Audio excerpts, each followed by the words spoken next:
The president just doesn't care. It's just a total reckless, selfish, irresponsible, arrogant thing to do. Just absolutely disgusting.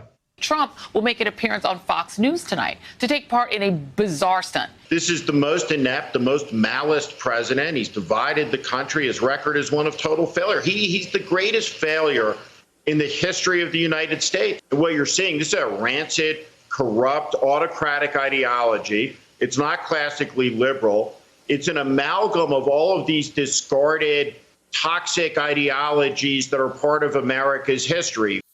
I was so grateful to Kamala for being everything that the world made. We have a president of the United States who's completely out of his depth, profoundly incompetent, who's wrecked the country.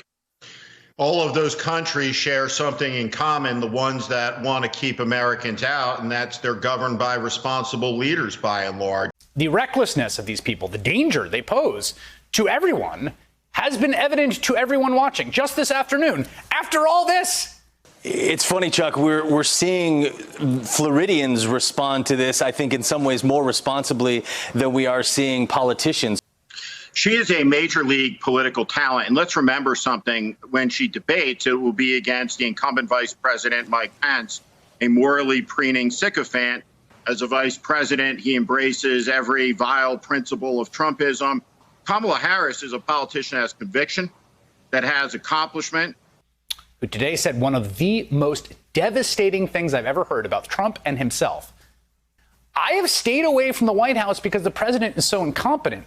His team is so incompetent, so dangerous, so deluded. Through his ineptitude, his incompetence, he is one of the great dangers this country has ever faced. And we are suffering through this great calamity because we have a reality show star in the White House. Whether MSNBC is right or wrong about the president basically being Satan, calling him Satan is not a constructive criticism. If they want to make more progress, then maybe they should tell Trump what to do to not be Satan. Or just explain to voters in detail why he is Satan. Instead, they're just labeling him. What MSNBC is doing by using these adjectives and carefully selected words is they're telling us what to think and what to feel. It's like they're advertising their candidates and their ideas. I think people should not buy into this.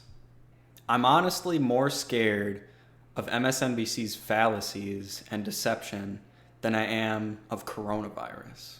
I'm more scared that people will fall into this trap of fallacy. By the way, MSNBC, if you want me to stop shitting on your videos, then maybe you should stop having Steve Schmidt on your show.